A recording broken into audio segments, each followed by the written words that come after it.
say you're no longer a student until you are cleared to graduate and you receive that graduation letter from us. Therefore, the government has said while you're still a student, you can continue working up to 20 hours until the written confirmation of graduation is received. If you're working in essential service right now, you can work full-time up until August 31st. Okay? Now, after, there has been no update that says you can continue working after that as an essential service worker. So if you're working at a grocery store and you finish your classes, okay, everything's still good. The minute you hit August 31st, you have to drop your hours down to 20, no more than 20, and then you have until September 8th, or until that graduation letter is sent to continue working those part-time hours. Once your graduation letter is sent, you must stop working until you submit your application in full. However, if you pay attention to this presentation and start working on your application immediately after it, you should be able to actually submit your application the same day, because you can get you can print to PDF your transcript within a few minutes after you're cleared. So really, everything can be done within an hour after you get a letter from us. Once your postgrad application is submitted, you can exceed the working 20 hours. There is no limit to how many hours you're permitted to work after you submit your postgrad work permit. The government doesn't say that every job in Canada's exact full-time is 40. That's not specifically a policy. If you want to do 2 part-time jobs and one is 30 and one is 24, go ahead. That's your choice. Be careful. Please be aware. Don't overdo it. But you can, if you would like, that is perfectly fine. You can't work between the dates that you are cleared and you submit your postgrad work permit. So that is very, very clear. September 8th, do not work. Let's say you submitted on the 14th. You've got a period of less than a week where you cannot work. You don't have to quit your job. You do not have to have a letter that says you're no longer employed by, let's say, Tim Hortons. You just need to make sure that you are physically not working and you're not reporting any hours to the government through your social insurance number. You just don't work. Just take a couple of days off, and then the minute you submit it, go ahead, start again. You can be self-employed while holding a postgrad work permit because it is an open work permit. You can work for Uber, yet you're going to need to pay your own taxes at the end of that calendar year, and other contract jobs. But these experiences, even if that experience is considered a skilled occupation, will not go towards your permanent residency application. You need to be considered an employee for it to be going towards express entry under the Canadian Experience Class category. So if you would like to do a side job that's on contract or freelance, or I know a lot of the students that I assist at SAC might be have opened up their own photography business for themselves. That's okay. You can do that, but also have another job which is considered skilled, where you're actively gaining that experience towards the necessary hours to qualify for express entry. If that is your ultimate goal, that is. All right, so postgrad work permit is an open work permit. You can work anywhere in Canada. It doesn't matter that you studied in Ontario, in Toronto.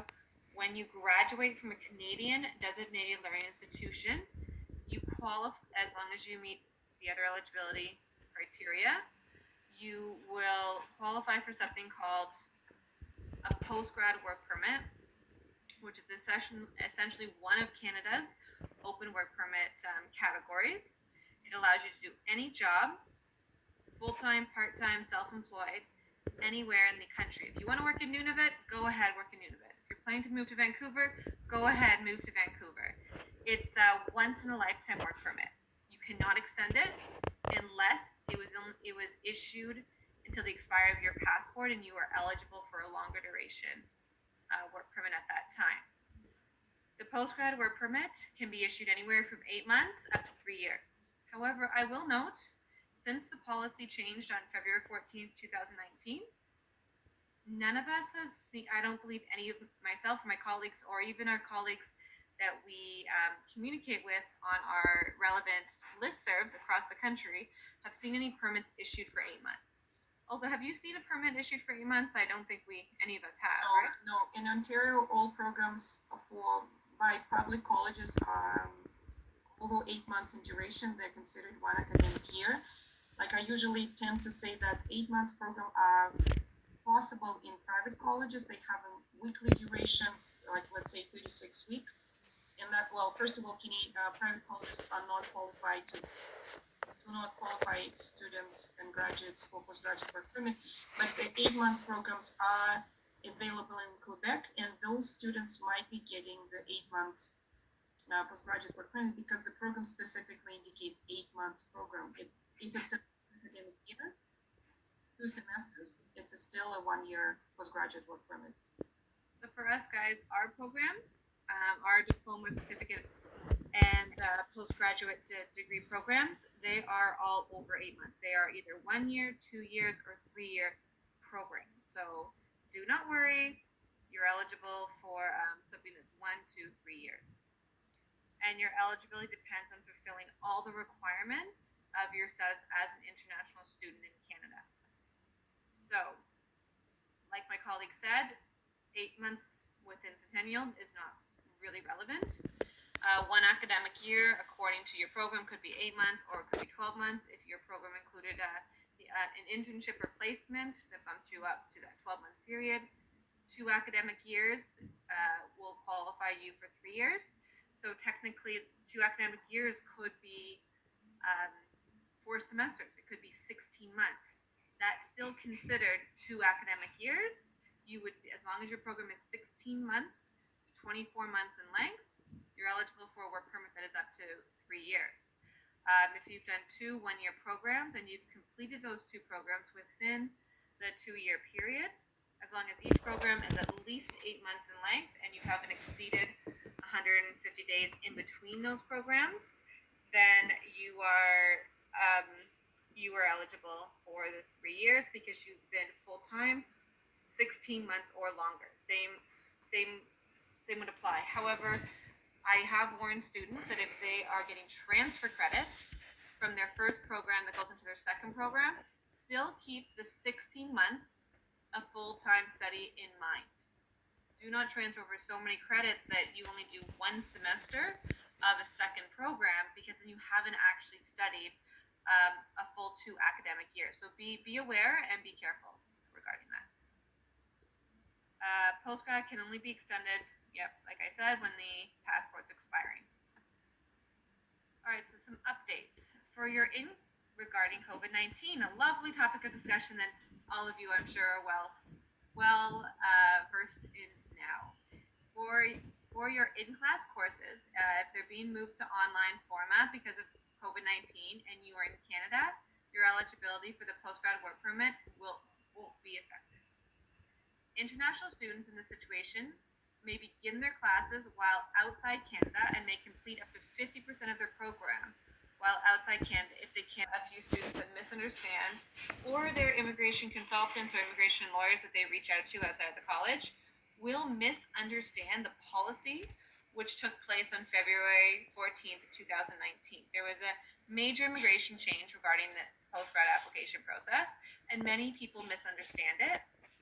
So even if you're using an outside lawyer consultant, please reference this page, reference the links that we share, because you may have hired someone that is an expert on express entry or an expert on refugee applications or spousal applications, and they may not be an expert on student applications.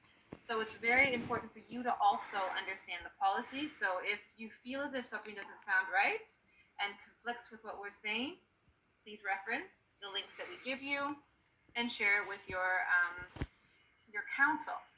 When you're in Canada, you have 90 days to apply for your study permit from completion of your program while your study permit remains valid. your study permit will become invalid 90 days from program completion. That means, let's say, I believe the graduation date is going to be August 21st, in and around there. Your transcript will say that you've graduated around August 21st. Therefore, your 90-day period will end 90 days from that point, or that's the date the officers typically count by. Yes, we clear you on September 8th, but they don't see that. They don't necessarily see the exact date that you were cleared. They'll just go by the easiest date for them to count. They'll go by what's easiest for them. So it's safest to count from the date that is listed as your graduation completion date and apply within that period. And your study permit also must be valid as well. So if you have a study permit expiring on August 31st, you cannot just let it expire. Most of you will have a study permit that's valid until November 30th, which means you have up until the middle of November to apply for your postgrad work permit while your status in Canada remains valid. You must apply before that 90-day period is over. If you do not want to apply and you are still looking for a job, you can switch your status from student to visitor. You can apply for a visitor record, and you will have up to 180 days to submit that postgrad application. Now, it's 180 days is not exactly 6 months. It's hard to, every month has a different number of days, 28 to 31, so be careful. Don't leave it up until day 179, please. Apply well earlier than that, just to prevent any possible impacts to possible delays, technical issues, or you might have miscalculated. You can use the calculators online. However, it's very easy to miscalculate. So apply sooner than later. Now, if you switch your status from a student to a visitor, you cannot work upon submission of your postgrad application because you have no longer met the off-campus work permit requirements, and you no longer hold student status. So it's not necessarily in one's best interest to utilize the 180 days when you're in Canada, because when you submit your postgrad work permit, there will be processing times which will allow you to work full-time, allow you to look for a job, and you'll gain the validity from the day the officers approve your application. So if it takes a month to approve your application, you're going to receive that 1 year from, let's say, October 8th, 2020 to October 8th, 2021. Or if they take 4 months, even better. You'll receive your answer sometime in, let's say, January, and then you'll have a postgrad work permit from January 2021 to January 2022. So it's in your best interest to submit it while holding valid student status. If you're applying overseas, you don't need to hold a valid study permit. Your study permit can expire, and you can wait up until 180 days from program completion. But your application will be processed in your visa office in your home country, and you wouldn't be able to legally work in Canada until it's approved, and you would need to wait in your home country for it to be approved, because they will also do the new stamping of your passport in that country as well to permit you to return to Canada. So if you're looking at receiving a 1-year work permit, you actually would gain additional time if you applied from within your Canadian within the Canadian border than if you were overseas. Because if you're applying in Canada, like I explained, you gain that processing time while it's being reviewed. So you actually get 1 year and a couple of months of full-time, the ability to legally work full-time in Canada.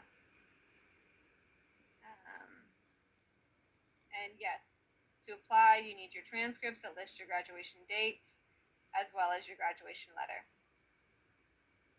So here's a list of the required documents that you need for your postgrad work permit. Some key notes of this, because I've already discussed the transcripts in detail, and I'll mention it again. Please do not apply for your transcript until you receive your graduation letter. Your transcript needs to have the graduation date on it, which will not be listed until around September 8th. We also have a college support letter. You can receive that college support letter by emailing Sage, and I believe we might actually be uploading it online, so you have you can just easily download it and compile it with your transcript that you have printed to PDF from your MyCentennial account. When you upload your passport, make sure it's all stamps and visas, not just the Canadian stamps. It can be a visa stamp from any country worldwide. And at the very end, we also recommend that you scan your study permit along with your passport. So the passport photo page first, stamps, markings, visas, and then study permit at the very end, one PDF. Digital photo, self-explanatory. You can take it on your cell phone, or you can go to Walmart and get an official passport photo.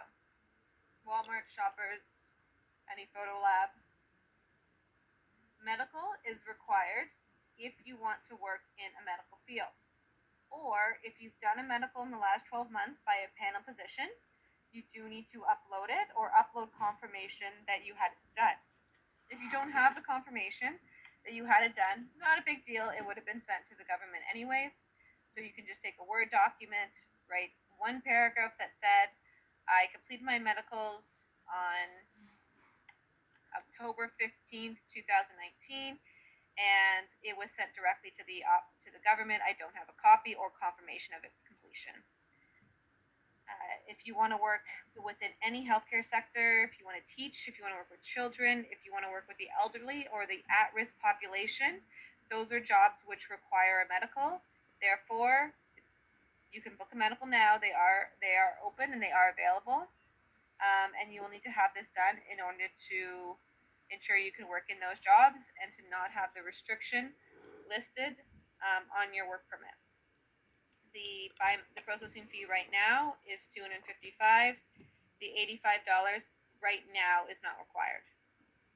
Now, if you took any leave in your studies, like unofficial breaks, or you dropped down to part-time midway through your program, or you had a deviation in your program's model route, you changed up your study plan, these might be things that you need to explain to the government. Anything that you feel that the government may need to know, they may question, that makes you ineligible for this work permit, that is something that you might want to explain. But you want to keep it short and simple and then provide proof. So let's say you had a surgery, and that surgery prevented you from attending classes. Therefore, you received a 9th grade, or you had to take the semester off because of that surgery. That can be easily explained. You just provide an explanation, show proof of the fact that you had it completed, along with a doctor's note or something that explains that it would have taken you months to heal, and then the decision to accept that as a reasonable reason to take a leave in your studies will be up to the discretion of the officer reviewing your file. Now, if the surgery was something that was voluntary, let's say laser eye surgery. Now, that might be rambling too much. Maybe we'll do a quick demo to show you what I mean by logging into your GCKey account. If any of you have done a study permit extension, if any of you have applied for a co-op work permit, or you were the ones that submitted your initial study permit application, you will already have a GCKey account and you may be very familiar with this. If you've never submitted your own immigration application, then we can easily show you what to do. You have to log into the immigration website, which we provide you a link on our guide at the bottom of this page, and you would click on sign in, sign up, GCKey account, and then once you're logged in, you're going to click on start an application, come to Canada. Basically, you're scrolling down, it will be in bold, and then there'll be an option to select temporary resident, work permit, study permit. I will go through that in further detail later so you can physically see what we mean. Biometrics, temporarily removed. If you submitted an application and previously paid for your biometrics, such as if you submitted a study permit extension last winter, paid the $85, you will receive that refunded. And your application for that study permit extension should be continuing. I'll answer some questions about if your study permit is still pending a little later. I'm sure many of you have questions on that. If you are applying overseas, however, if you go home and you apply for your postgrad back home before coming to Canada, you can log online, you can click on the check status tool, and the Canadian government can confirm if you have done your biometrics. All right, so applying for your postgrad